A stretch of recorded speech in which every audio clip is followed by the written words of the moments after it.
علی بھائی، پہلا سوال ہے، آپ نے اپنے کئی ایک لیکچرز میں ضعیف الاسناد احادیث، موضوع روایات اور بزرگوں کی جھوٹی اور من گڑت کہانیوں کی مذمت کرتے ہوئے امام مسلم رحمہ اللہ رحمہ تعالیٰ کی اللہ شہرہ آفاق تالیف صحیح مسلم شریف کے مقدمے سے کئی ایک حیران کن حقائق وقتاً فوقتاً بیان کیے ہیں۔ الحمدللہ۔ آپ سے ریکویسٹ ہے کہ کسی بھی ایک علمی و تحقیقی مجلس میں عام سادہ لوگ مسلمانوں کے لیے صحیح مسلم شریف کے مقدمے کے اہم علمی پوائنٹس ضرور ڈسکس کریں، تاکہ ہم جیسے دعوت و تبلیغ کا کام کرنے والے اسٹوڈنٹس اس ویڈیو کو علمی ہتھیار کے طور پر یوز کر سکیں۔ جزاک اللہ خیرہ۔ جزاکم اللہ خیرہ۔ میرے بھائیوں، یہ جو سوال اسپیسیفکلی ایک بھائی کی طرف سے آیا، ان کے علاوہ بھی کئی ایک بھائیوں نے صحیح مسلم کا جو مقدمہ ہے، پریفیس ہے، دیباچہ، جو صحیح مسلم شریف کا حصہ ہے، اس کے حوالے سے کئی دفعہ مجھے حکم دیا کہ اس کے اوپر کوئی ریکارڈنگ کروائی جائے۔ اہل سنت کی جو مین سٹریم کی 6 کتابیں ہیں جو اس وقت آپ کے سامنے رکھی بھی ہوئی ہیں، پڑھی بھی ہوئی ہیں اور پڑھی بھی ہوئی ہیں، جن کو غلط العام میں صحاح ستہ کہا جاتا ہے، 6 صحیح کتابیں، حالانکہ یہ جو ٹرم ہے یہ غلط ہے، اصل میں یہ کتب ستہ ہیں، یعنی 6 کتابیں اہل سنت کی۔ جو اس میں صحیح کتابیں ہیں 100% وہ صحیح ہیں بخاری اور مسلم، جو ٹاپ پہ ہم نے رکھی ہوئی ہیں۔ باقی جو 4 کتابیں ہیں وہ سنن اربع ہیں، ابو داؤد، ترمذی، نسائی، ابن ماجہ، اور مشکات المصابیح جو ہے وہ انہی کتابوں کے نوٹس ہیں، جسے میں نے سینٹر میں رکھا ہوا ہے۔ صحیح مسلم شریف کا نمبر ہماری ان 6 اہل سنت کی مین سٹریم کی کتابوں میں دوسرے نمبر پہ آتا ہے صحیح بخاری کے بعد، اور صحیح ہیں 2 صحیح ترین کتابیں اللہ کی کتاب قرآن کے بعد وہ بخاری اور مسلم ہے۔ جس طرح صحابہ اکرام علیہم رضوان میں سیدنا ابو بکر اور عمر کو شیخین کہا جاتا ہے، اسی طریقے سے محدثین کے ہاں شیخین جو ہے وہ امام بخاری اور امام مسلم کو کہا جاتا ہے، رحمہم اللہ اجمعین وعلیہم السلام اجمعین ورضی اللہ عنہم اجمعین، آمین۔ ویسے صحیح مسلم کو بخاری کے بعد دوسرے نمبر پہ رکھا جاتا ہے، لیکن بعض محدثین کے ہاں صحیح مسلم کو یہ فوقیت حاصل ہے صحیح بخاری کے اوپر، جو اس کی حسن ترتیب ہے۔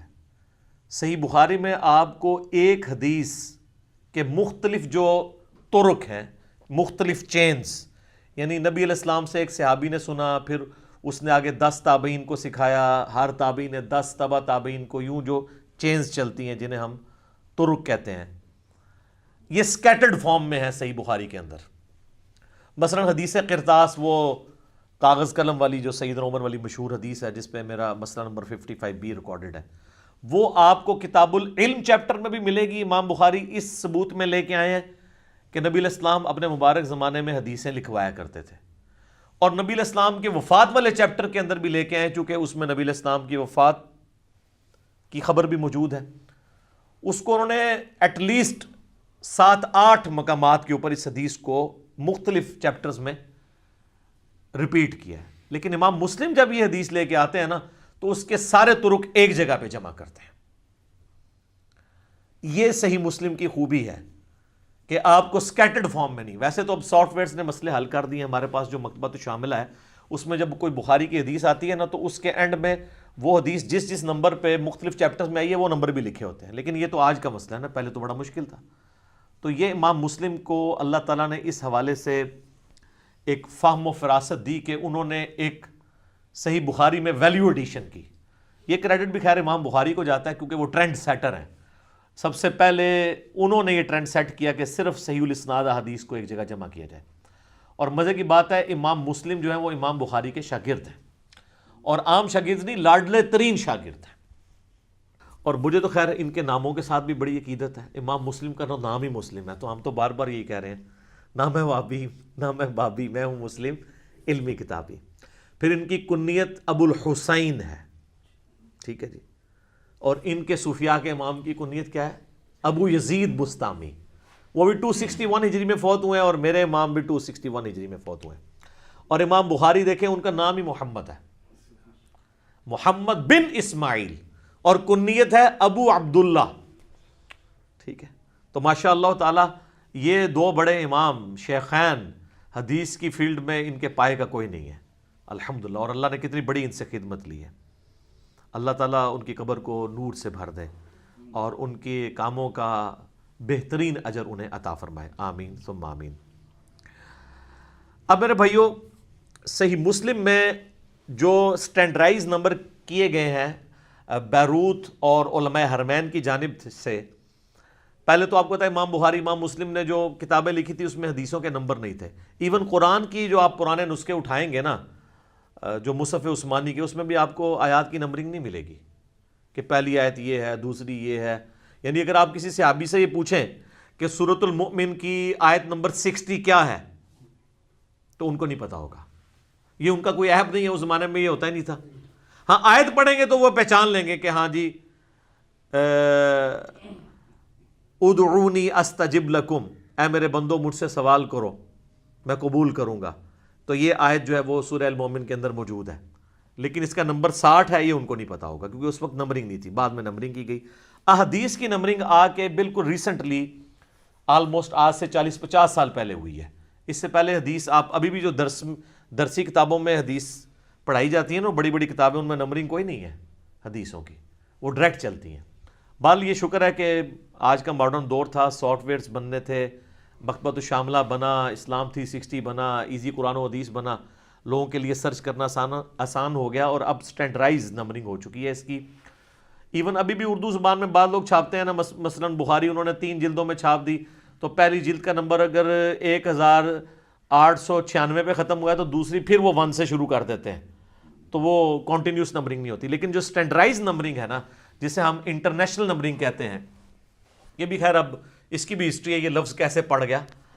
تو یہ جو نمبرنگ ہے نا، جو ہماری اس وقت دارالاسلام کی کتابوں میں، عربی کتب میں موجود ہیں، اور پاکستان میں جو اہل حدیث چھاپ رہے ہیں اردو کے اندر، اور دارالاسلام والے بھی یا مکتبہ اسلامیہ والے بھی یا باقی لوگ بھی، وہ سب انٹرنیشنل نمبرنگ کے اوپر ہیں.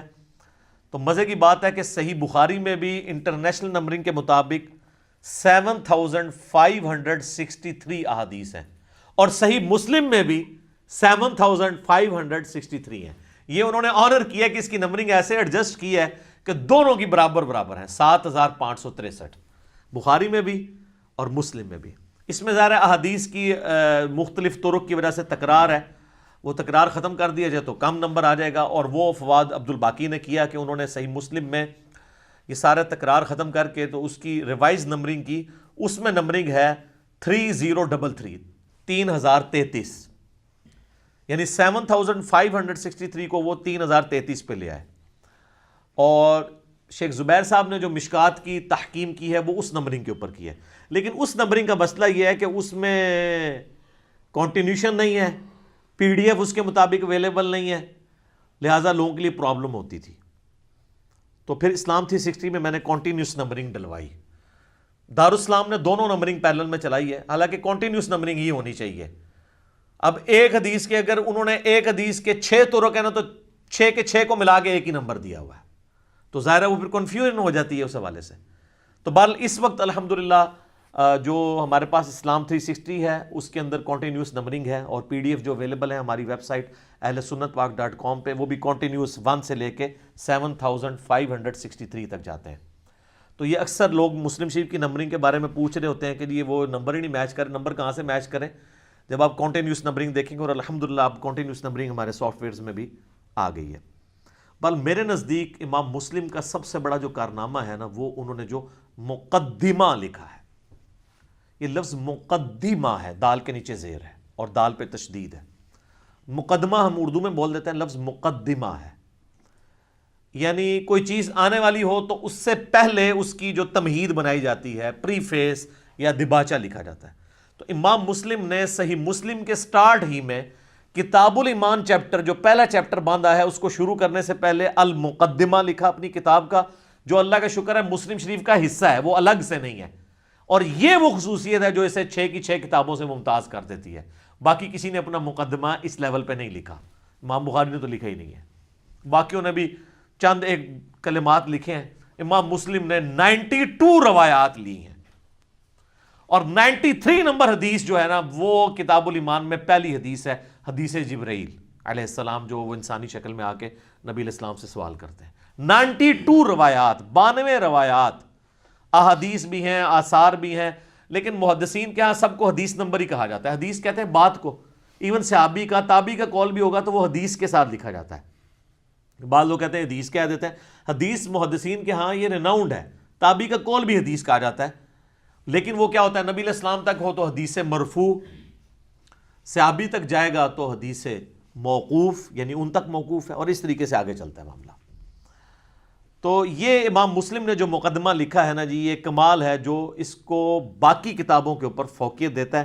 انشاءاللہ میں اس کے موٹے موٹے پوائنٹس کور کرنے کی کوشش کروں گا. اکثر لوگ جو ہے نا، جب ہم ان کو کہتے ہیں حدیث ضعیف ہے، وہ کہتے ہیں آپ نے حدیث کی گستاخی کر دی ہے، اور پھر کہتے ہیں جی دیکھیں ماں باپ ضعیف ہو جائیں تو انہیں گھر سے باہر نکال دیتے ہیں. دیکھیں اندازہ کریں، وہ الفاظ ہی ڈیفرنٹ ہیں. حدیث کی ٹرم میں ضعیف کا مطلب کیا ہے؟ کمزور روایت ہے. وہ کہتے ہیں نہیں حدیث تو کمزور ہو ہی نہیں سکتی، آپ کہا کریں اس کی سند ضعیف ہے. بھئی جب سند ضعیف ہے تو پھر ہمیں یہ کہنا چاہیے یہ حدیث ہے ہی نہیں ہے. اصل میں تو یہ کہنا چاہیے. تو آج کی ڈیٹ میں جب کہا جاتا ہے نا ضعیف حدیث، تو کہا جاتا ہے کہ نبی علیہ السلام کی طرف منسوب جو یہ بات ہے اس کی سند ضعیف ہے یا موضوع ہے، من گھڑت ہے، نبی علیہ السلام سے یہ ثابت نہیں ہے. تو یہ ٹرم اصطلاح کے طور پہ استعمال ہوتا ہے، اس پہ گستاخی کا فتویٰ نہیں لگنا چاہیے. وہ کہتے ہیں نہیں، بعض اوقات یہ ہوتا ہے کہ آپ جو حدیث بیان کر رہے ہیں وہ اس کی سند ضعیف ہے لیکن متن صحیح ہو. بالکل ٹھیک ہے جی، ہو سکتا ہے ایسے، لیکن اگر متن اس کا صحیح بتانے والی کوئی روایتی دنیا میں موجود نہ ہو، سب کی سب ہی ضعیف ہوں، تو پھر ہم اس کو کہیں گے پکا ضعیف. پھر ہم ضعیف جمع ضعیف والا فارمولہ تو نہیں لگائیں گے. یہ ہو سکتا ہے کہ حدیث کا متن صحیح ہو، اس کی سند ضعیف ہو، اور کسی اور جگہ آپ کو مل جائے. جس طرح کہ ایک بڑی مشہور حدیث ہے ابو داؤد کے اندر کہ نبی علیہ السلام نے فرمایا کہ اگر میں سجدہ جائز سمجھتا تو بیویوں سے کہتا کہ وہ اپنے خامدوں کو سجدہ کریں اس حق کے سبب جو اللہ نے ان کو دیا ہے. اس کی جو ابو داؤد میں سند ہے وہ روایت کمزور ہے. اس میں شریک القاضی مدلس ہیں اور ان سے روایت کر رہے ہیں، اور امام مسلم نے مقدمے میں لکھا ہے کہ مدلس کی ان والی روایت سما کی تصریح کے بغیر ضعیف ہوگی. اس کو میں ایڈریس کر دوں گا انشاءاللہ آج. لیکن اس کی سما کی تصریح ہمیں سنن الکبریٰ البیہقی میں مل جاتی ہے.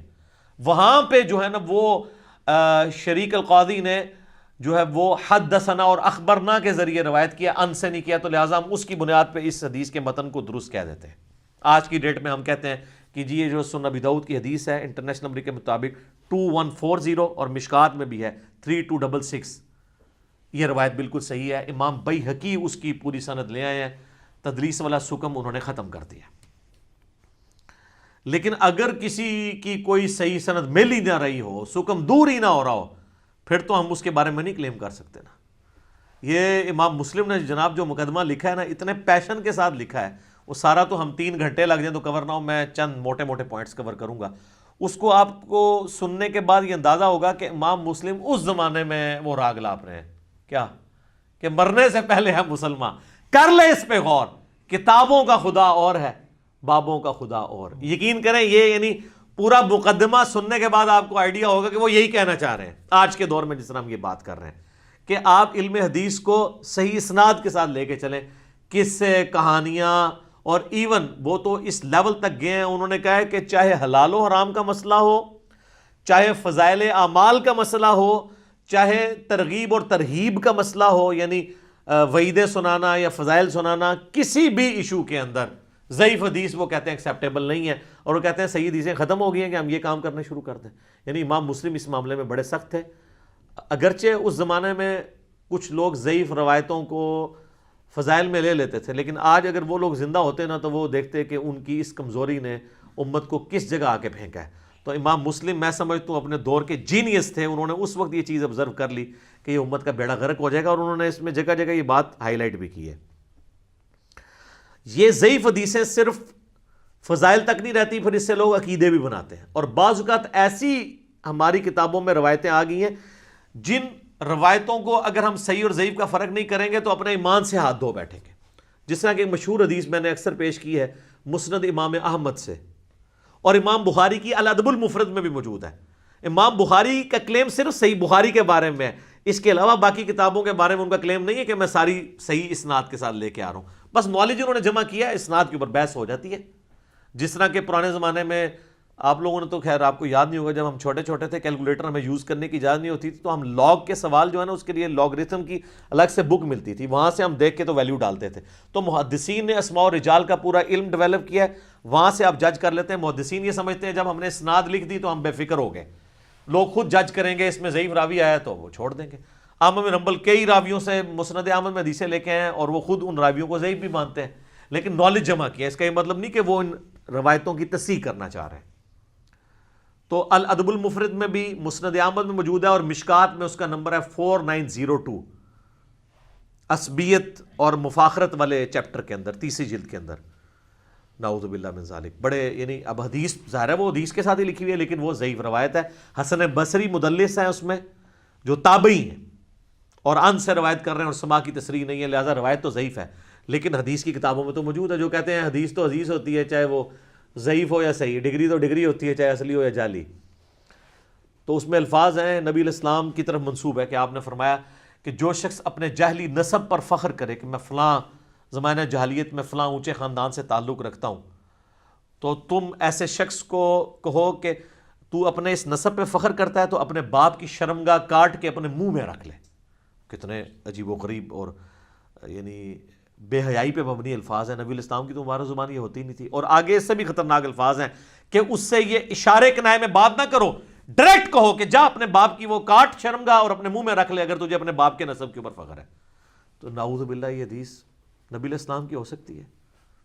سورۃ القلم میں آیا وَإِنَّكَ لَعَلَىٰ خُلُقٍ عَظِيمٍ. نبی الاسلام بے شک آپ اخلاق کے بلند ترین درجے پہ فائز ہیں. اور بخاری اور مسلم دونوں میں حدیث ہے، ابو سعید خدری کہتے ہیں رضی اللہ تعالیٰ عنہ کہ نبی الاسلام میں کنواری لڑکیوں سے زیادہ شرم و حیا تھی. جس میں کنواری لڑکیوں سے زیادہ شرم و حیا ہو اس کی لینگویج یہ ہوگی. تو یہ روایت بھی ضعیف ہے. اس لیے ہم کہتے ہیں نا بخاری اور مسلم کا جہاں اور ہے اور بابوں کے کتابوں کا جہاں اور ہے. ٹھیک ہے نا جی. تو مرنے سے پہلے آپ مسلمان کر لے اس پہ غور. کتابوں کا خدا اور ہے، بابوں کا خدا اور. اچھا میرے بھائیو، یہ سارا مقدمہ تو ظاہر ہے میں کور نہیں کر سکتا. اس پہ میں نے نا اس کو مختصر کر کے نا آلموسٹ 8-9 سال پہلے ایک ریسرچ پیپر اس لیے کہا کہ میں نے اس کو مختصر کر کے ذرا آسان لینگویج میں لکھا اور جو چیدہ پوائنٹ تھے عوام الناس والے علماء کی بحثیں چھوڑ دی. ریسرچ پیپر نمبر 15 ہماری ویب سائٹ ahlsunnatpak.com پہ رکھا ہوا ہے. تو میں نے اس کا یہ پرنٹ آؤٹ نکال کے رکھا ہے، صرف 4 صفحوں کے اوپر. یہ دیکھیے آپ 2 ورگے. اس کو ایک دفعہ ڈاؤن لوڈ کر کے ضرور پڑھیں کہ اس میں لکھا کیا ہوا ہے. بہرحال اگر آپ کے پاس اتنا ٹائم نہیں ہے تو ہم آپ کو کور کروا دیتے ہیں مختصر سے وقت کے اندر، تاکہ یہ چیزیں سمجھ آ جائیں کہ صحیح حدیث کیوں ضروری ہے. سٹارٹ دیکھیں بڑا جاندار ہے. الحمدللہ رب العالمین والعاقبۃ للمتقین وصلی اللہ علی محمد خاتم النبیین وعلی جمیع الانبیاء والمرسلین. نبی الاسلام کی ختم نبوت کا اظہار سے امام مسلم اس کتاب کا آغاز کر رہے ہیں. یہ ختم نبوت والا جو عقیدہ ہے یہ بڑا سٹرونگ عقیدہ ہے امت میں ہمیشہ سے. یہ قادیانیوں نے جو تماشا کھڑا کر کے امت کو فتنے میں ڈالا ہے، اس پہ میرا یوٹیوب پہ کلپ ہے قادیانیوں کو دعوت اصلاح، وہ آپ دیکھ لیں. اس کے بعد پھر وہ اپنے شاگرد کو مخاطب کرتے ہیں، ابو اسحاق اس کا نام ہے. اصل میں اس اسٹوڈنٹ نے ان کو مشورہ دیا تھا کہ حضرت آپ ایک کتاب لکھ دیں. دیکھیں ایک وہ لوگ ہیں جو سٹوری بازی لکھواتے ہیں، کہانیاں لکھواتے ہیں، اور ایک وہ بندہ ہے جو کہہ رہا ہے نبی الاسلام کی حدیثیں صحیح اسناد سے جمع کریں. تو کیا پیارا آغاز کرتے ہیں. امام مسلم لکھتے ہیں اپنے شاگرد ابو اسحاق کو، کہتے ہیں اللہ تجھ پر رحم فرمائے. یہ ورڈ بائی ورڈ کا ہی مزہ آئے گا آپ کو کہ تو نے اپنے پروردگار ہی کی توفیق سے یہ ذکر کیا تھا کہ رسول اللہ صلی اللہ علیہ وآلہ وسلم سے جو احادیث مروی ہیں ان تمام احادیث کی تلاش و جستجو کی جائے جو دین کے اصول اور اس کے احکام، جو ثواب و عذاب اور رغبت اور خوف یعنی فضائل و اخلاق کے متعلق ہیں، اور تم وہ تمام احادیث ان مستند اسناد کے ساتھ چاہتے ہو جن کو علماء حدیث نے قبول کیا ہے. اللہ تم کو ہدایت دے کہ تم نے اس بات کا ارادہ ظاہر کیا کہ میں اس قسم کی تمام احادیث کا ایک مجموعہ تیار کر کے اختصار کے ساتھ تمہارے لیے جمع کر دوں. اللہ تمہیں عزت عطا فرمائے جب میں نے تمہاری اس فرمائش پر غور کیا اور اس کے انجام کی طرف توجہ کی کہ مجھے اس کا فائدہ کیا ہوگا، اور اللہ کرے اس کا انجام اچھا ہی ہو، تو مجھے یہ اندازہ ہوا کہ اور لوگوں سے پہلے خود مجھے اس مجموعے کو تیار کرنے کا فائدہ ہوگا. میرے پاس ایک نوٹس بن جائیں گے نبی الاسلام کیا کیا کرتے تھے. اللہ اکبر. مضبوطی اور صحت کے ساتھ تھوڑی سی احادیث کو یاد رکھنا زیادہ آسان ہے، خاص طور پر عوام الناس کے لیے کہ جنہیں صحیح اور غیر صحیح اسناد میں تمیز حاصل نہیں ہوتی جب تک کہ دوسرے لوگ ان کو بتا نہ دیں. پس ایسی صورتحال میں تھوڑی تعداد میں صحیح روایتوں کا جمع کرنے کا ارادہ کرنا بہت زیادہ تعداد میں ضعیف روایتیں جمع کرنے سے زیادہ بہتر اور مفید ہوگا. وہ کہہ رہے ہیں میں تھوڑا مال ستھرا مال. اچھا یہ جو شروع کے الفاظ ہیں نا یہ میں نے اپنے کربلا والے ریسرچ پیپر میں بھی ڈالے ہیں. وہ کہتے ہیں نا یہ والی کربلا سے متعلق صفین، نہروان اور جمل سے ریلیٹڈ یہ عوام کو نہیں حدیثیں بتانی چاہیے. تو میں نے کہا وہ ساری حدیثیں جو آپ کے گلے میں اٹکتی ہیں وہ ساری ہے ہی مسلم شریف میں ہے، اور امام مسلم لکھ رہے ہیں کہ میں عوام کے لیے لکھ رہا ہوں تاکہ عوام تھوڑے گاٹے فٹ ہوئے. ٹھیک ہے جی. پھر وہ کہتے ہیں کہ 4 قسم کے لوگ ہیں جن سے روایتیں نہیں لی جاتی. محدثین کا اتفاق ہے. نمبر 1 وہ لوگ جن پر اکثر محدثین نے طعن کیا ہے، جیسا کہ عبداللہ بن مسور، ابو جعفر مدائنی، عمر بن خالد وغیرہ. پھر کہتے ہیں وہ لوگ دوسرے نمبر پہ جن پر احادیث گھڑنے کی تہمت ہے. نمبر 3 وہ لوگ جو از خود احادیث بنانے میں بدنام ہو چکے ہیں. اور نمبر 4 وہ لوگ بھی جن کی اکثر احادیث منکر یا غلط ہوتی ہیں. تو ایسے تمام لوگوں کی روایات کو ہم اپنی کتاب میں جمع نہیں کریں گے. اصول حدیث کی اصطلاح میں منکر اس شخص کی حدیث کو کہتے ہیں جو ثقہ اور کامل الحفظ راویوں کی روایت کے خلاف روایت بیان کرے یا اس کی احادیث کی کسی اور نے موافقت نہ کی ہو. پس جب ایسی صورتحال ہو تو راوی متروک الحدیث ہوگا اور اس کی احادیث محدثین کے نزدیک قابل قبول نہیں ہوگی. یعنی امام مسلم کے اگر 50 شاگرد ہیں، 49 شاگرد ایک حدیث ان سے سن کے ایک طریقے سے بیان کر رہے ہیں اور ایک شاگرد بالکل اس کے اپوزٹ الفاظ کے ساتھ بیان کر رہا ہے، یا اس میں ایسے الفاظ ہیں جو اس کی تھیم کے خلاف ہیں، تو ہم کہیں گے کہ یہ راوی کی روایت منکر ہے، اس کا انکار کیا جائے گا. 49 کو غلطی نہیں لگی، ایک کو لگ گئی ہوئی ہے. ٹھیک ہے. وہ ایک راوی تو چھوڑ دیں، نبی الاسلام کے اصحاب میں ایسے موجود ہیں. صحیح بخاری میں آتے ہیں عبداللہ ابن مسعود رضی اللہ تعالیٰ عنہ معوذتین، آخری 2 صورتیں قل اعوذ برب الفلق اور قل اعوذ برب الناس کو قرآن کا حصہ نہیں مانتے تھے. وہ دعائیں کہتے تھے نازل ہوئی ہیں، باقی صحابہ کہتے تھے نہیں یہ قرآن کا حصہ بھی ہے. تو اب وہ ان کی ایک کا تفرد مانا جائے گا، اس کو کہتے ہیں تفرد. اجماع دیکھا جائے گا صحابہ کا کیا ہے. تو وہ کہہ رہے ہیں اسی طریقے سے یہ نہیں، ایسے لوگوں سے روایتیں، ایسی لوگوں کی اگر روایتیں بھی ہوں گی نا تو وہ نہیں لی جائیں گی.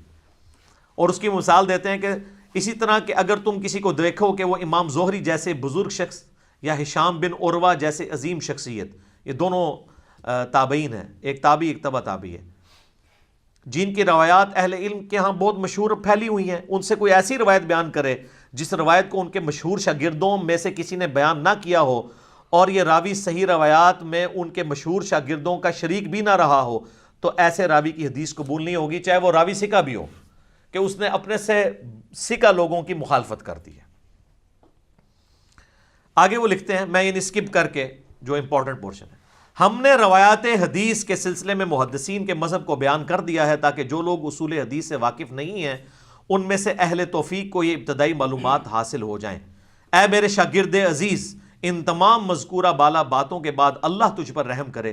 جب ہم نے ضعیف اور منکر احادیث کو الگ کرنے میں ان لوگوں کی غلطیوں کا جائزہ لیا جو لوگ خود کو محدث قرار دیتے ہیں اس زمانے میں سر، تو دیکھا کہ یہ لوگ صرف صحیح اور مشہور احادیث پر اکتفا کرنے کی بجائے ان راویوں سے بھی احادیث نقل کر رہے ہیں جن کے بے وقوف اور غیر مستند ہونے کو یہ خود بھی مانتے ہیں.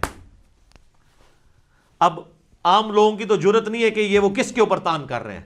ظاہر بریلوی دیوبندی اہل حدیثوں پہ تو نہیں کر رہے، اپنے زمانے میں بڑے اماموں کے اوپر یہ تان کر رہے ہیں کہ وہ خود بھی مانتے ہیں کہ روایتیں کمزور ہیں تو کتابوں میں کیوں ڈالی ہیں. یعنی کس کے اوپر تان کیا؟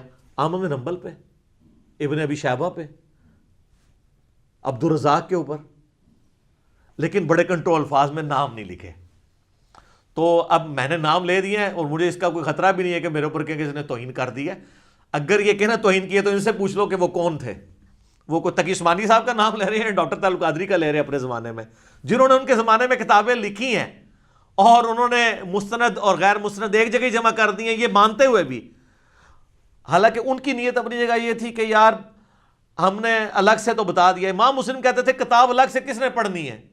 سر آج امام مسلم زندہ ہوتے نا تو ان کا ماتھا چوما جاتا، اور یقیناً وہ ہمارا ماتھا بھی چوم لیتے کہ ہم بھی وہی بات کر رہے ہیں کہ مرنے سے پہلے ہے مسلمان کر لے اس پہ غور، کتابوں کا خدا اور ہے، بابوں کا خدا اور. اللہ اکبر.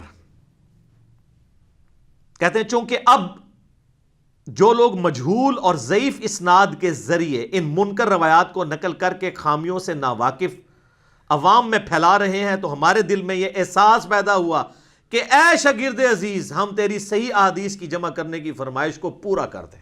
اور نہ کہا پائی جی پوری دنیا نے کام پایا. منوی لوگ کہتے ہیں جناب 1400 سال کوئی بندہ نہیں آیا. سر آیا ہے امام مسلم، پڑھ لو. وہ اپنے زمانے میں آج سے 1200 سال پہلے جو رونا رو رہے ہیں نا، آج میں 1441 ہجری میں وہ رونا رو رہا ہوں. سر ہم نے بھی یہ ارادہ کیا کہ امام کو بتا دیں کیا کہ مرنے سے پہلے ہے مسلمان کر لے اس پہ غور، کتابوں کا خدا اور ہے، بابوں کا خدا اور. اور جب تو نے ایک دفعہ بھی غور کیا تو تیرے اندر سے آواز آئے گی کیا کہ نہ میں وابی نہ میں بابی، میں ہوں مسلم. علمی کتابیں یاد رکھو، اللہ تمہیں توفیق دے. یہ بات اچھی طرح ذہن نشین کر لو کہ ہر ایک محدث جو صحیح اور غیر صحیح احادیث کی پہچان اور سکہ اور غیر سکہ راویوں کی معرفت رکھتا ہے، اس پر واجب ہے کہ وہ صرف ایسی حدیثیں نقل کرے جن کی اسناد صحیح ہوں اور ان کے راویوں میں سے کوئی راوی بھی جھوٹا، بدعتی اور سنت کی مخالفت کرنے والا نہ ہو، یا اس راوی کا عیب فاش نہ ہوا ہو. وہ کہتے ہیں واجب ہے کہ صرف صحیح حدیثیں لی جائیں. پھر وہ کہتے ہیں میرے اس قول کی دلیل. سر ہم بھی کہتے ہیں قرآن و حدیث سے بات کریں، ہمارے اماموں کا بھی یہی طریقہ تھا. وہ کہتے ہیں میرا ذاتی خیال نہیں ہے، کہتے ہیں میرے اس قول کی دلیل اللہ تعالیٰ کے کلام میں سورۃ الحجرات کی آیت نمبر 6 پھر انہوں نے لکھی ہے. اعوذ باللہ من الشیطان الرجیم، بسم اللہ الرحمن الرحیم. یا ایھا الذین آمنوا ان جاءکم فاسق بنبأ فتبینوا. اے اہل ایمان، اگر کوئی فاسق شخص تمہارے پاس کوئی خبر لے آئے تو اس کی تحقیق کر لیا کرو، کہیں ایسا نہ ہو کہ اس کی خبر پہ تم کسی قوم کو نقصان پہنچا بیٹھو اور بعد میں شرمندہ ہو.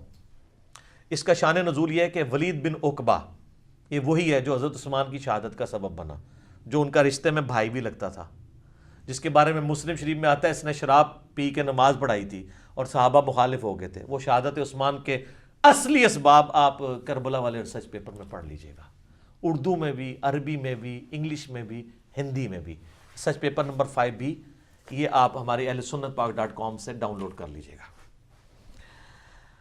تو اس نے خبر دے دی تھی، نبی الاسلام نے وہ زکوٰۃ جمع کرنے کے لیے بھیجا تو یہ ادھر گئے ہی نہیں، ڈر کے مارے، اور واپس آ کے کہا کہ وہ زکوٰۃ کے انکاری ہیں. تو نبی الاسلام نے وہاں پہ دستہ بھجوانے لگے تھے، تو اللہ تعالیٰ نے پھر وحی کے ذریعے اللہ نے اپنے محبوب علیہ السلام کو انفارم کیا کہ بھئی فاسق کی خبر پہ آپ نے یقین نہیں کرنا. پھر آپ نے دوبارہ تحقیق کرائی تو اس کی خبر جھوٹی نکلی. تو امام مسلم کہہ رہے ہیں یہ اس بات کی دلیل ہے کہ جو فاسق و فاجر شخص ہے، جو جھوٹا شخص ہے، اس کی روایت نہیں لی جائے گی. پھر لکھتے ہیں یاد رکھو محدثین کے نزدیک فاسق کی روایت اسی طرح مردود ہے جس طرح عام لوگوں کے نزدیک اس کی گواہی غیر مقبول ہے. فاسق کی گواہی نہیں لی جاتی کسی معاملے میں. قرآن حکیم سے خبر فاسق کا غیر معتبر ہونا ثابت ہے، اور اس پر حدیث بھی گواہ ہے کہ منکر راوی کی روایات بیان کرنا درست نہیں ہے، اور وہ حدیث وہی ہے جو رسول اللہ صلی اللہ علیہ وآلہ وسلم سے تواتر کے ساتھ، شہرت کے ساتھ نقل ہوئی ہے کہ جس نے علم کے باوجود جھوٹی حدیث کو میری طرف منسوب کیا وہ جھوٹوں میں سے ایک جھوٹا ہے. اس کے بعد امام مسلم نے 6 حدیثیں سیدنا علی سے، سیدنا ابو ہریرہ سے، سیدنا انس بن مالک سے، حضرت عبداللہ ابن عباس سے، حضرت مغیرہ ابن شعبہ سے رضی اللہ عنہم اجمعین وعلیہم السلام اجمعین، 6 روایتیں لی ہیں کہ نبی علیہ السلام نے فرمایا مجھ پر جھوٹ مت باندھو، جو شخص میری طرف جھوٹی حدیث منسوب کرے گا وہ اپنا مقام دوزخ میں دیکھ لے. اللہم اجرنا من النار، آمین. پھر 7 نمبر سے 9 نمبر تک 3 روایتیں لی ہیں انہوں نے کہ نبی علیہ السلام نے فرمایا کسی شخص کے جھوٹا ہونے کے لیے یہی کافی ہے کہ وہ ہر سنی سنائی بات کو بغیر تحقیق کے آگے بیان کر دے۔ پھر 16 نمبر کے اوپر انہوں نے روایت لی ہے، حضرت ابو ہریرہ کہتے ہیں نبی علیہ السلام نے فرمایا آخری زمانے میں جھوٹے دجال لوگ پیدا ہوں گے، تمہارے پاس ایسی ایسی احادیث لائیں گے جن کو نہ تم جانتے ہوگے نہ تمہارے آباء و اجداد، تم ایسے لوگوں سے بچنا کہیں وہ تمہیں گمراہ نہ کر دیں اور فتنے میں نہ ڈال دیں۔ اچھا یہ بات لوگ ہمارے اوپر بھی لگا رہے ہوتے ہیں نا، ہم تو وہ بیان کر رہے ہیں کہ جو انتم و آباؤکم فی ضلال مبین، اتیا فٹ ہوتا ہے، تم بھی اور تمہارے بزرگ بھی گمراہی میں تھے۔ یہ کتابیں تو پہلے سے موجود تھی، وہ کتابوں سے، اب قرآن سے میں کوئی آیت نکالتا ہوں، یہ بخاری مسلم سے تو پہلے ہی موجود تھی، اس پہ پردہ ڈالا ہوا تھا۔ اس سے ہٹ کے جو بیان ہو رہا ہے نا وہ آپ کے باوجداد کرتے رہے ہیں، جو حدیثیں آئی نہیں تھی، اور امام مسلم کے زمانے میں کام شروع ہو گیا تھا، اس لیے امام مسلم کہہ رہے ہیں میں کتاب لکھ رہا ہوں۔ نال نال کلیئر کرنا ضروری ہوتا ہے۔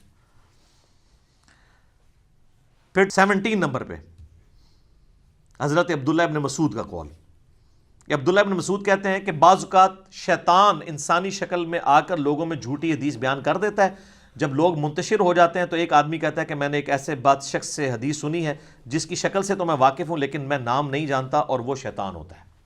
اس کا مطلب ہے مجہول، جو ان نون لوگ ہیں، مجہول کہتے ہیں ان نون لوگ، جن کا کوئی عطا پتہ نہ ہو کہ یہ کون لوگ ہیں، ان کی حدیثیں قبول نہیں کی جائیں گی۔ یعنی شکل پہچانتا ہوں کہ بڑے نورانی تھے، شکلوں پہ نہیں جانا، وہ بات جو کر رہے ہیں اس کی سند کیا ہے۔ امام مسلم علمی کتابی سمجھی نا، دیکھ لو ساری علمی کتابی گلاں ہو رہی ہیں۔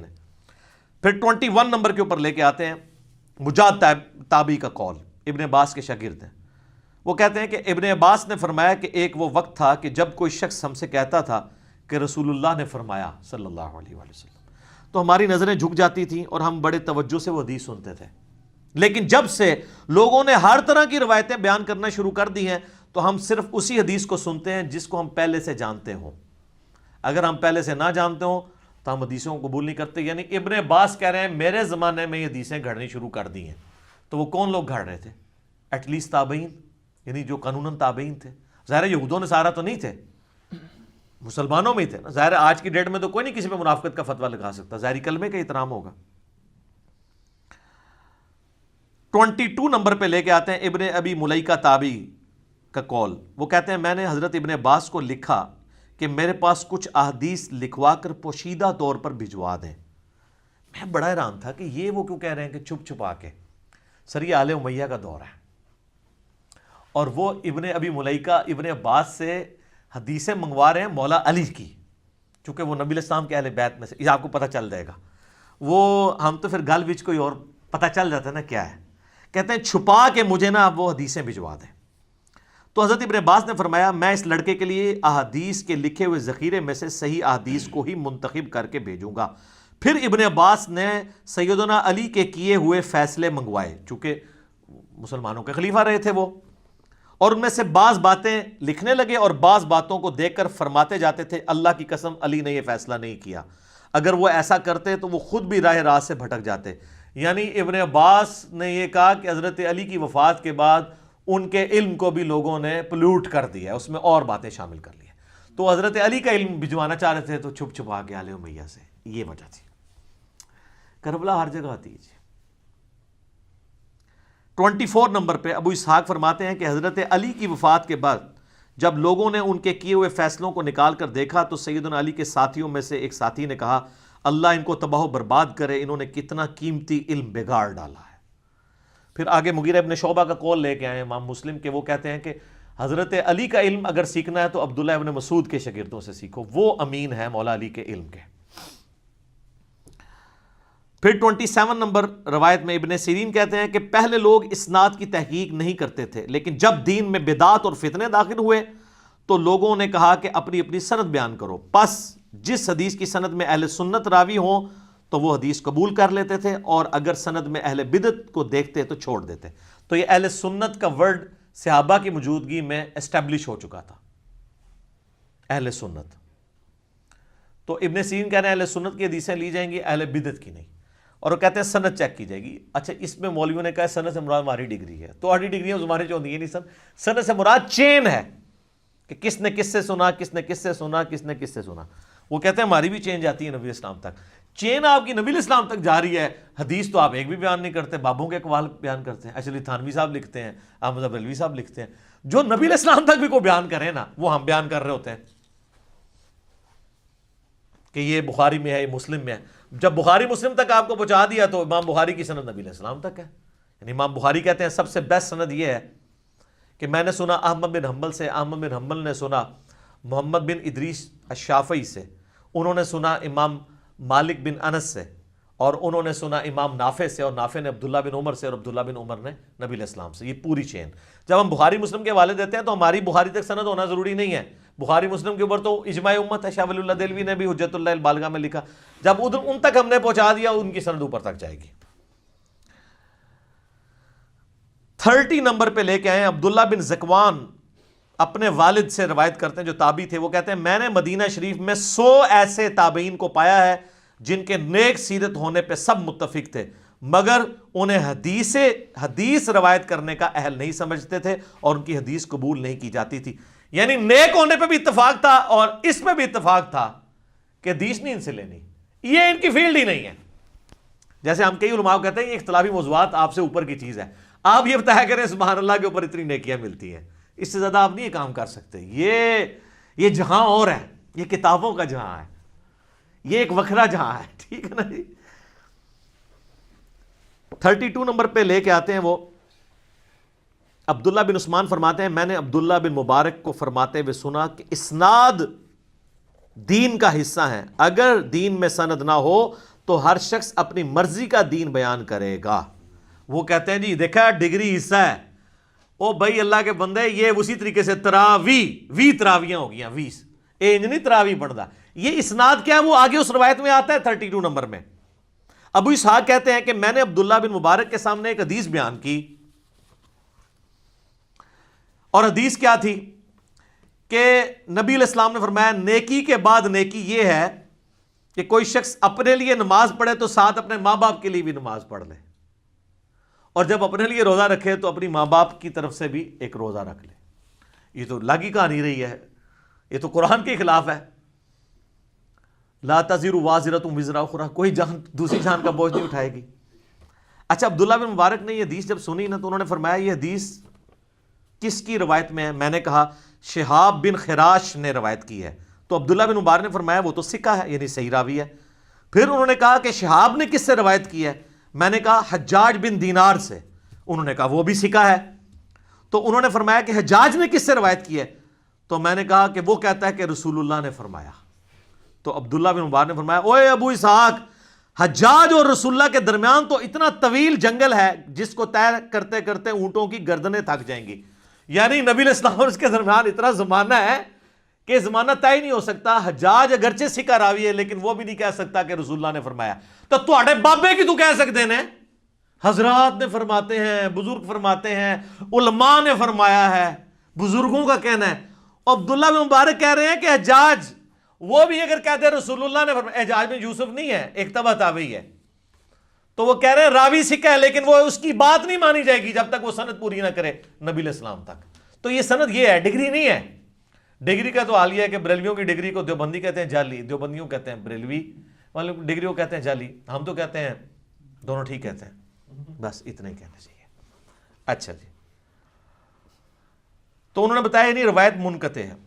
38 نمبر پہ عبداللہ بن مبارک نے کہا کہ میں نے سفیان ثوری سے کہا کہ آپ عباد بن کثیر کے حالات سے واقف ہیں, وہ عجیب و غریب احادیث بیان کرتا ہے, آپ کی اس کے متعلق کیا رائے ہے کہ میں لوگوں کو اس سے احادیث بیان کرنے سے روک دوں؟ تو حضرت سفیان نے فرمایا بالکل روک دو. عبداللہ بن مبارک فرماتے ہیں جس مجلس میں میرے سامنے عباد بن کثیر کا ذکر آتا تو میں اس کی دینداری کی تعریف کرتا, لیکن ساتھ یہ بھی کہہ دیتا اس کی حدیث نہ لینا. جس طرح ہم کئی علماء کے بارے میں کہتے ہیں اچھے ہیں, نیک ہیں, میں نام نہیں لیتا پھر پرسنل ہو جائے گا معاملہ, اچھے ہیں لیکن ان کی کہانیوں پہ نہ اعتبار کیا کریں, ٹھیک ہے. تو وہ اچھے ہیں, نیک ہیں, خوبصورت ہیں, سب کچھ ہے, لیکن دینداری اچھی ہے, لیکن یہ کوئی بات دین کے والے سے بیان کر رہے ہیں وہ آپ نہ لیں. یہ دیکھ لیں اس زمانے میں بھی وہی بات ہے. 40 نمبر پہ یحییٰ بن سعید القطان, مشہور طبع تابعی ہیں, 198 ہجری میں فوت ہوئے. وہ اپنے باپ سے روایت کرتے ہیں کہ میں نے نیک لوگوں سے بڑھ کر کسی اور کو جھوٹی حدیثیں بیان کرتے ہوئے نہیں پایا. یہ یعنی صوفیاء کے بارے میں وہ اشارہ کر رہے ہیں. اس زمانے میں لوگوں میں یہ بھی اعزا ہوا تھا کہ اگر لوگ نیک عمال نہیں کر رہے تو آپ حدیثیں گھاڑ کے نہ کوئی عجیب و غریب روایتیں بیان کریں, ایک دم دل کہنا نا یار وہ آنسو جاری ہو جاتے ہیں. کہتے ہیں نا جی ان کے بیانات سننے سے آنسو جاری ہو جاتے ہیں. وہ عجیب و غریب جو روایتیں ہوتی ہیں, دیو ملائی کسے کہانیاں, وہ تو جناب دانش دی موت ہوتے بھی آنسو جاری ہوئے نا. میرا کلپ ویکھ لو دانش کی موت. آپ کو اگر کوئی شخص آ کے رو کے کہ 2 + 2 5 ہوتے ہیں, ٹھیک ہے, اور یوں ٹیشو پیپر سے یوں پوچھ رہا ہو تو آپ کیا کریں گے؟ اس کے آنسو پہنچتے ہوئے کہیں گے ٹھیک ہے آج کے بعد 5 ہی ہوتے ہیں. نہیں جناب وہ 4 ہی رہ گئے. ٹھیک ہے, تو 2 + 2 4 رہیں گے نا, تو علماء دی کہانیاں بھی کہانیاں ہی رہن گیاں, قرآن و حدیث نہیں بنے گا.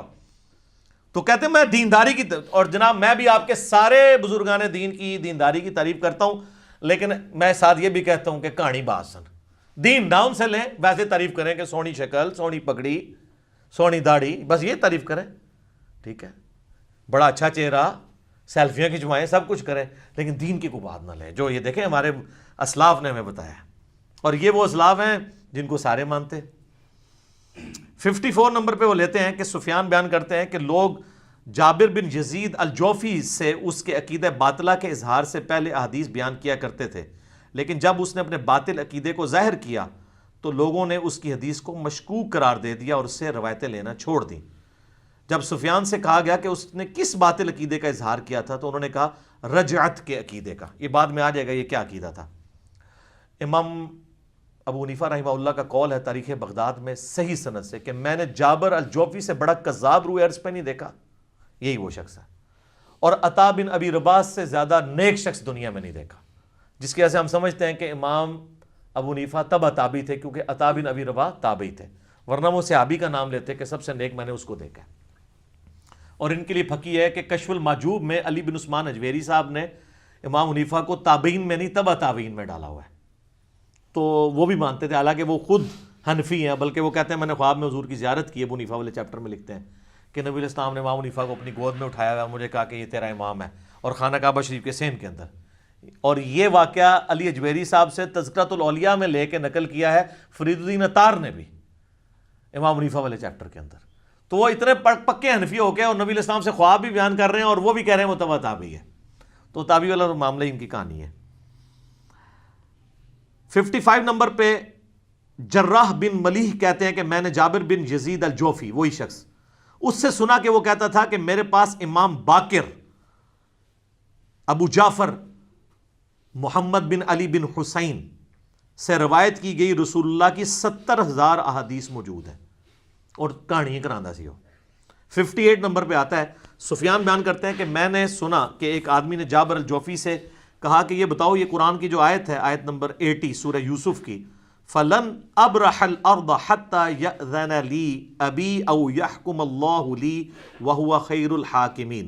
جو یوسف علیہ السلام کے بڑے بھائی نے کہا تھا نا, جب وہ دوسرا بنیامین بھی پکڑا گیا تھا, تو اس نے کہا میں نے تو اپنے ابا جی سے وعدہ کیا ہوا تھا کہ میں اس کے بغیر نہیں آؤں گا, تو میں اس وقت تک یہاں تک ٹھہرا رہوں گا جب تک میرا باپ مجھے اجازت نہ دے یا اللہ میرے بارے میں کوئی فیصلہ نہ کر دے. میں نے اب اپنے باپ کو شکل نہیں دکھانی, پہلے ایک بیٹا گیا اب دوسرا بھی گیا. تو یہ تو یوسف کے بارے میں تھی.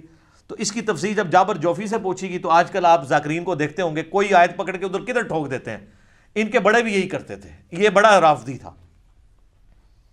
تو جابر نے کہا اس آیت کی تفسیر ابھی ظاہر نہیں ہوئی. سفیان نے کہا اس نے جھوٹ بولا. ہم نے کہا کہ جابر کی اس سے کیا مراد تھی, تو سفیان نے کہا کہ یہ رافضی لوگ, یہ رافضی کا لفظ امام مسلم نے مقدمے میں استعمال کیا ہے, یہ رافضی لوگ کہتے ہیں کہ حضرت علی بادلوں میں ہیں اور ہم ان کی اولاد میں سے کسی کا ساتھ اس وقت تک نہیں دیں گے جب تک آسمان سے حضرت علی کی آواز نہ سن لیں کہ فلاں شخص کا ساتھ دو.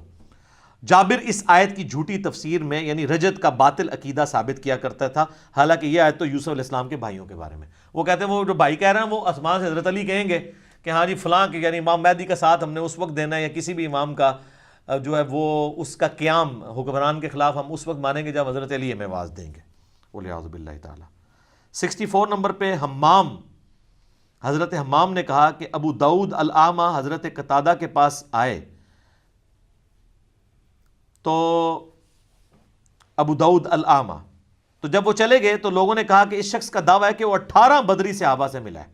حضرت قتادہ نے کہا یہ طاعون سے پہلے بھیک مانگا کرتا تھا، اس کا روایت حدیث سے کیا تعلق ہے؟ کہانیاں کراتا تھے انہیں اور ایک کام شروع کر جیسا دیکھو تو اتنے کئی نانگے پیر نے انہوں نے مڑکے پا لیں تو پیری بریدی شروع کر دیتی ہے. وہ کہتے ہیں یہ تو طاعون سے پہلے بھیک مانگا کرتا تھا. اور جناب آج بھی تو پتہ ہے بڑا کامیاب کاروبار ہے اس زمانے بھی سی کہ ایک ٹھیا بنا لو. ان کے پہلے بھیک مانگتا سی، انہیں اپنا نذرانے کا اڈا کھول لیا، خانقاہ کھول لی ہے. یہ تو بھیک مانگا کرتا تھا، اس کا تو حدیث کے فن سے کوئی لگاؤ ہی نہیں تھا. یہ بھی وہ کہہ رہے ہیں جس ہم کہتے ہیں نا جی نمازاں سنو اور دعائے قنوت بھی سنو، او اصلی علی اللہ مہدینی فی من ہدیت، تو تمہیں پتہ لگ جائے گا. تو اللہ کی قسم حسن بصری اور سعید بن مسیب جیسے تابعین، اتنے بڑے بڑے تابعین، انہوں نے بھی صرف ایک بدری صحابی سے ملاقات کی ہے، سعد بن مالک یعنی سعد ابن ابی وقاص. اور ان سے بھی اس لیے کر لی کہ وہ سب سے آخر میں بدری صحابی 56 ہجری میں حضرت معاویہ کے دور میں فوت ہوئے ہیں. سعد ابن ابی وقاص، ان کا نام سعد بن مالک بھی ہے. تو وہ کہتے ہیں حسن بصری بھی صرف ایک بدری صحابی کو ملے ہوئے ہیں سماعت کے اعتبار سے، وہ سعد ابن ابی وقاص ہے. تو حسن بصری اس کا مطلب مولا علی سے نہیں ملے، کیونکہ مولا علی بھی بدری صحابی تھے، بلکہ 24 سردار مولا علی نے قتل کیے. تو یہ جو تصوف کا پورا سلسلہ ہے نا وہ حسن بصری سے حضرت علی تک جاتا ہے. وہ کہتے ہیں حضرت علی کے خلیفہ تھے. اسی پہ میں کہتا ہوں نا امام مسلم نے تصوف کا گلہ ہی کاٹ دیا. انہوں نے کہا کہ بھائی مولا علی تو چھڑ دو، صرف ایک بدری صحابی سے حسن بصری کی سماعت ہے اور وہ بھی سعد ابن ابی وقاص ہے. تو مولا علی سے کوئی سماعت نہیں ہے. کہانی ختم. 79 نمبر پہ لے کے آئے کہ علی بن مسہر کا بیان ہے کہ میں نے اور حمزہ نے ابان بن ابی عیاش سے تقریباً 1000 احادیث کا سماع کیا، مگر جب میں حمزہ سے ملا تو انہوں نے بتایا کہ انہوں نے خواب میں نبی صلی اللہ علیہ وآلہ وسلم کی زیارت کی، تو انہوں نے آپ صلی اللہ علیہ وآلہ وسلم کے سامنے ابان بن ابی عیاش سے سنی ہوئی احادیث بیان کی، تو آپ علیہ السلام نے ان 1000 حدیثوں میں سے صرف 5 یا 6 کی تصدیق کی اور باقی سب کے بارے میں فرمایا یہ میری حدیثیں نہیں ہیں. یہ میں نے نبی علیہ السلام کی خواب میں زیارت ہو سکتی ہے، یہ آپ دیکھیں کس کو ہوئی ہے؟ تبا تابعین میں سے ایک شخص کو. اور یہ خبیث ابان بن ابی عیاش وہی ہے جس نے وہ واقعہ گھڑا ہے کہ حضرت فاطمہ نے کو سیدنا عمر نے نعوذ باللہ قتل کیا تھا. میرا یوٹیوب پہ کلپ بھی ہے، سیدہ فاطمہ کا قاتل کون، وہ آپ دیکھ سکتے ہیں. اور اس کو شیعہ بھی کذاب جھوٹا راوی مانتے ہیں. امام مسلم کہتے ہیں کہ جب ایک تبا تابعی نے نبی علیہ السلام کی زیارت کی تو 1000 حدیثیں جو اس سے لکھی ہوئی تھیں وہ جب بیان کی تبا تابعی ابان ابن ابی عیاش سے، تو نبی علیہ السلام نے 5-6 کی تصدیق، باقی سب کا افراد ہے. 83 نمبر پہ ابو نعیم سے جب معلّہ بن عرفان نے ابو وائل کے حوالے سے بیان کیا کہ وہ کہتا ہے کہ ہمارے سامنے عبداللہ ابن مسعود جنگ صفین کے موقع پر آئے، تو ابو نعیم نے معلّہ سے فرمایا کیا عبداللہ ابن مسعود مرنے کے بعد قبر سے زندہ ہو کے باہر آ گئے تھے؟ کیونکہ جنگ صفین تو ہوئی تھی 37 ہجری میں اور عبداللہ ابن مسعود 33 ہجری میں فوت ہو گئے تھے. اسی پہ میں کہتا ہوں نا، یہ کہتے ہیں کہ جی امام جعفر کی 40 سال بعد امام جعفر صادق رحمۃ اللہ علیہ فوت ہوئے 148 ہجری میں. 191 ہجری کے اندر بایزید بستامی پیدا ہوئے ہیں. ان کے 40 سال بعد جو بندہ پیدا ہو رہا ہے وہ کہہ رہے ہیں ان کا مرید ہے. صرف مرید نہیں ہے بلکہ اس نے اپنی کنیت بھی ابو یزید رکھی ہوئی ہے. اسی آج امام جعفر دے نام لیوا نہیں اپنے نام ابو یزید لاندے. وہ کہنا نہیں کوئی حرج نہیں صحابہ دا نام ہے تو لاؤ نا تھوڑے مولوی نام ہے لا کے دسن نا، ٹھیک ہے. اور اس سے بڑا تو رہے کہ بایزید کے مرنے کے 90 سال کے بعد ابو الحسن خرقانی پیدا ہوئے، جو کہتے ہیں وہ محمود غزنوی نے ان کے کرتے سے دعا کی تھی. انہوں نے کہا بڑی تھوڑی قیمت لائیے، تو کہنا قیامت تک کوئی نہ ہوئے اتنے کافر، تو وہ بھی ختم ہو جانے سن، سارے مسلمان ہو جانے سن. نبی علیہ السلام کے کرتے سے تو یہ برکت نہیں ظاہر ہوئی ہے، ٹھیک ہے. ان کو تو قرآن میں کہا جا رہا ہے آپ اپنے آپ کو ہلاک کر لیں گے. فَلَعَلَّكَ بَاخِعٌ نَفْسَكَ عَلَىٰ آثَارِهِمْ إِن لَّمْ يُؤْمِنُوا بِهَٰذَا الْحَدِيثِ أَسَفًا، کہ لوگ قرآن پہ ایمان نہیں لا رہے اس غم میں. تو یہ تو خیر یہ مشہور باتیں میں نے پہلے بھی کئی دفعہ کی ہیں، ٹھیک ہے جی. 84 نمبر پہ وہ لے کے ہیں. عفان بن مسلم کہتے ہیں کہ ہم اسماعیل کی مجلس میں تھے کہ ایک شخص نے کسی شخص سے حدیث بیان کی، تو میں نے کہا وہ تو غیر معتبر شخص ہے. تو دوسرا شخص کہنے لگا عفان تم نے اس کی غیبت کر دی. اس پر امام اسماعیل نے کہا کہ اس نے غیبت نہیں کی بلکہ حکم بیان کیا ہے، وہ حدیث میں معتبر نہیں ہے. یہ کہتے ہیں نا ساڈے مرے ہوئے بزرگوں نو پن لے، مرے ہوئے بزرگوں نو پننا یہ دین دا حصہ ہے، جنہوں نے کام پایا دین نال. تو یہ غیبت نہیں ہے. جو حدیث کے معاملے میں جنہوں نے جھوٹ بولا ہے, دین میں بدعت داخل کی ہیں, ان کی غلطیوں کو ہائی لائٹ کرنا غیبت نہیں ہے, واجب ہے. یہ وہ غیبت ہے جو واجب ہے کرنا, یہ گناہ نہیں ہے. یہ غیبت نہ کرنا گناہ ہے. پھر 92 نمبر میں انہوں نے بہت کچھ لے کے آئے ہیں, کنکلوڈ کیا ہے, کیونکہ آخری نمبر ہے, اس کو انہوں نے کنکلوڈ کیا ہے اور کہتے ہیں ہم نے حدیث کے راویوں کے بارے میں اہل علم کے کلام سے ضعیف راویوں کی جو تفصیل ذکر کی ہے, ان کی روایتوں کہ جن عیوب اور نقائص کا ذکر کیا ہے وہ صاحب فراست کے لیے کافی ہیں. اگر وہ تمام تنقیدی اقوال نقل کیے جاتے جو راویان حدیث کے متعلق علماء حدیث نے بیان کیے ہیں تو یہ کتاب بہت لمبی ہو جاتی. ائمہ حدیث نے راویوں کا عیب کھول دینا ضروری سمجھا, اور جب ان سے اس کے متعلق پوچھا گیا تو انہوں نے اس بات کے جواز کا فتویٰ دیا. اور یہ بڑا ہی اہم کام ہے, کیونکہ دین کی بات جب بھی نقل کی جائے گی تو وہ احادیث 3 طرح کی ہوں گی. نمبر 1, کسی امر کے حلال ہونے یا حرام ہونے سے متعلق. نمبر 2, امر بالمعروف و نہی عن المنکر سے متعلق, یعنی نیکیوں کا حکم دینا اور برائیوں سے روکنا. اور نمبر 3, ترغیب اور ترہیب سے متعلق, یعنی فضائل اعمال اور وعید اعمال سے متعلق. یعنی امام مسلم یہ کہنا چاہ رہے ہیں کہ حدیث چونکہ ان تینوں چیزوں کو ڈیفائن کرتی ہے, لہذا حدیث کا صحیح ہونا ضروری ہے. اسی میں کہتا ہوں کہ امام مسلم فضائل اعمال میں بھی ضعیف حدیثیں لینے کے قائل نہیں ہے. بالکل کلیئر ہے. جب حدیث کا کوئی راوی خود سچا اور امانت دار نہ ہو اور پھر وہ روایت بھی بیان کرے اور بعد والے لوگ اس راوی کی خرابی کے باوجود دوسرے لوگوں کو جو اس کے غیر ثقہ کے طور پر نہیں جانتے ہوں اس راوی کی کوئی روایت بیان کر دیں اور اس کے احوال پر کوئی تنقید اور تبصرہ نہ کریں, تو ایسے علماء دراصل مسلم عوام الناس کے ساتھ خیانت اور دھوکہ کرنے والے شمار ہوں گے, کیونکہ ان احادیث میں سے بہت سی احادیث من گھڑت ہیں اور عوام کی اکثریت ان راویوں کے احوال سے ناواقفیت کی بنا پر ان احادیث پر عمل کرنا شروع کر دے گی, تو اس تمام کا گناہ اس راوی پر ہوگا جس نے وہ حدیث بیان کی ہے. یہ کہتے ہیں فرق کیا پڑتا ہے؟ انگوٹھے چومنے سے فضیلت ہی ملتی ہے نا. اچھا یہ فضیلت ملتی ہے تو یہ دیوبندی کو نہیں چومتے؟ ویسے تو انہوں نے فارمولے لگائے ہیں جی, فضائل میں لے لیتے ہیں ضعیف روایتیں بھی, لو نا, وہ ان کی ہے وہ نہیں لیں گے. یہ فرق رکھا ہوا ہے انہوں نے. وہ کہتے ہیں یہ بریلوی جنازے کے بعد دعا کرتے ہیں, اجتماعی ثابت نہیں ہے. تو سر فرض نماز کے بعد اجتماعی دعا کہاں سے ثابت ہے؟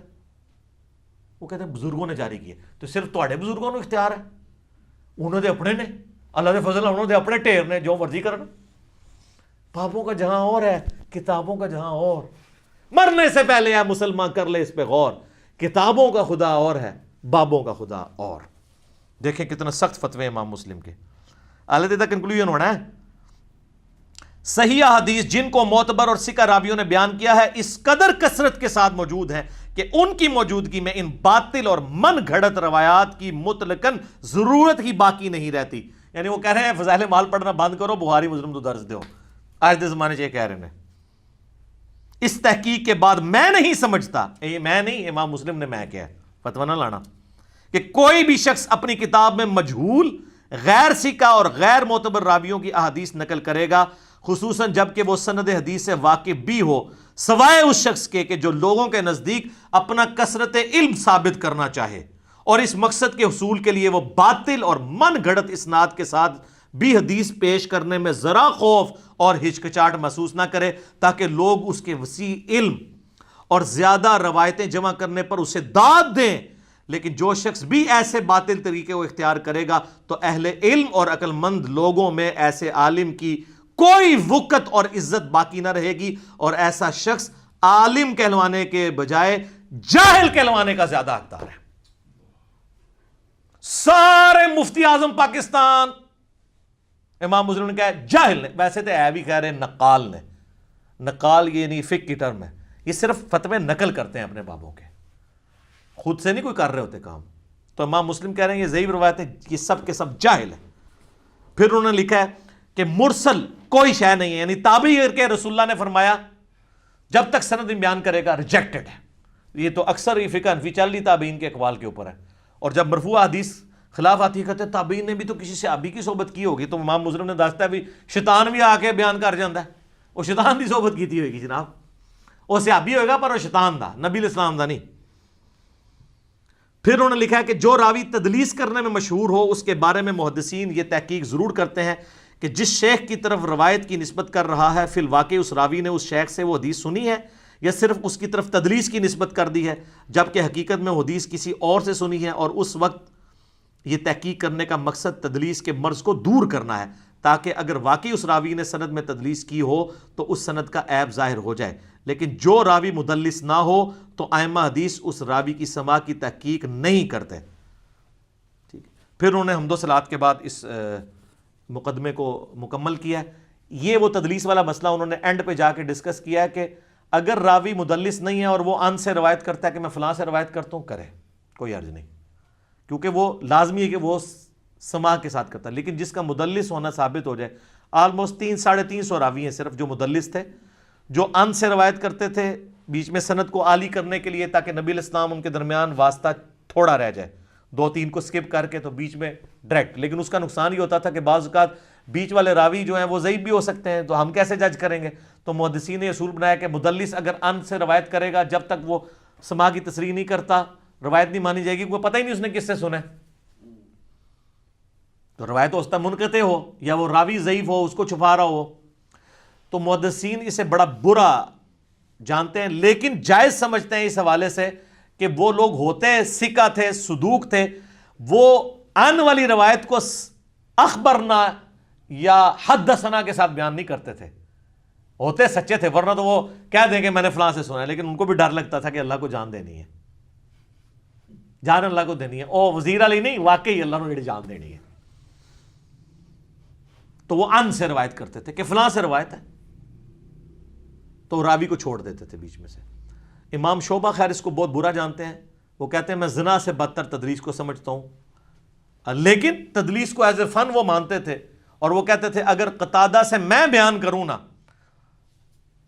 تو قتادہ اگرچہ مدلس ہے، لیکن اگر میں روایت بیان کر رہا ہوں نا قتادہ سے، اور قتادہ آگے ان سے بھی روایت کر رہا ہو، تو تم نے لے لینا ہے، میں تمہیں کفایت کروں گا، کیونکہ میں قتادہ کی روایتیں ان والی بھی وہی لیتا تھا جو سما کی تصریح کے ساتھ ہوتی تھی۔ اور یہاں میں آپ کو مزے کے لیے بتا دوں، بخاری مسلم میں کئی احادیث ہیں جن میں آپ کو سما کی تصریح نہیں ملے گی۔ اعمش کی روایتیں ہیں، سفیان ثوری کی ان کے ساتھ روایتیں ہیں، حسن بصری کی ہیں، امام زہری کی ہیں، تو ان کی سما کی تصریح باقی کتابوں میں مل جاتی ہے۔ اس پہ ایک عرب اسکالر نے بہت کام کیا ہے، یہاں پہ بھی عجم میں بھی شیخ زبیر لزئی صاحب نے جو عبد الرحمن بن قاسم والی روایت جو الموتا کی جمع کیا، ان میں انہوں نے کئی روایتیں ہیں جن میں بخاری مسلم کی جو سما کی تصریح الموتا سے ملتی ہے، بعض الموتا والی بخاری مسلم سے، بعض مصنف ابن ابی شیبہ سے، بعض سنن کبریٰ البیہقی سے، تو وہ ساری لکھتے ہیں۔ جب تک سما کی تصریح نہیں ہوگی کہ یہ اس نے اس سے سنا ہے یا نہیں سنا، اس وقت تک آپ روایت کو ایکسیپٹ نہیں کریں گے۔ وہ ہو سکتا ہے میں بھی سنا ہو، میں بھی نہ سنا ہو، لیکن یہ مدلس کے لیے ہے، جو تدلیس کرتا ہو، جو راوی کا نام چھپاتا ہو۔ اسی لیے ہم عبداللہ ابن مسعود کی بغیر رفع الیدین والی جو روایت ہے جامعہ ترمذی کی، سفیان ثوری کی تدلیس کی وجہ سے ضعیف کہتے ہیں، کیونکہ سفیان ثوری نے ان سے روایت کی ہے اور سما کی تصریح نہیں کی ہے۔ تو بعض لوگ کہتے ہیں انہوں نے بیچ والے راوی کا نام چھپایا ہے، اور وہ کہتے ہیں اس راوی کا نام انہوں نے اس لیے چھپایا کہ وہ راوی محدثین کے ہاں ضعیف تھا۔ ہم پوچھتے ہیں وہ کون سا راوی ہے؟ وہ کہتے ہیں جی بس پردے ہی رہنے دیں، کون سا راوی ہے۔ تو آج کا میں مزہ کرکرا نہیں کرنا چاہتا، اس کو اسی پہ کنکلوڈ کرتا ہوں۔ تو ہم جو باتیں کر رہے تھے کہ مرنے سے پہلے اے مسلمان کر لے اس پہ غور، کتابوں کا خدا اور ہے، بابوں کا خدا اور، یہ پورے کا پورا مقدمہ امام مسلم نے اسی پہ ہی کھڑا کیا ہوا ہے۔ تو آپ سمجھ لیں کہ اس پلیٹ فارم کی آواز وہی آواز ہے جو 1200 سال پہلے اٹھی تھی، پھر بابوں نے دبا دی، اب دوبارہ سے چونکہ اسلام کی نشت ثانیہ ہونی ہے تو اللہ کے فضل سے یہ دوبارہ سے آواز اٹھی ہے۔ تو ہم آپ سے بھی ریکویسٹ کریں گے کہ مرنے سے پہلے اے مسلمان کر لے اس پہ غور، کتابوں کا خدا اور ہے، بابوں کا خدا اور یقین جان لے ایک دفعہ بھی تو نے زندگی میں غور کیا اور ہماری مجلس نمبر 100 دیکھ لی جس میں نے 50 اس قسم کی باتیں بتائی ہیں جو قصے کہانیاں مشہور ہیں، تو تیرے اندر سے آواز نکلے گی، پہلے تو یہی نکلے گی کہ سارے کر لو غور، کتابوں کا خدا اور ہے، بابوں کا خدا اور، کتابوں کا جہاں اور ہے، بابوں کا جہاں اور پھر اندر سے آواز نکلے گی کہ نہ میں وابی نہ میں بابی، میں ہوں مسلم علمی کتابی۔ ٹھیک ہوگا جی؟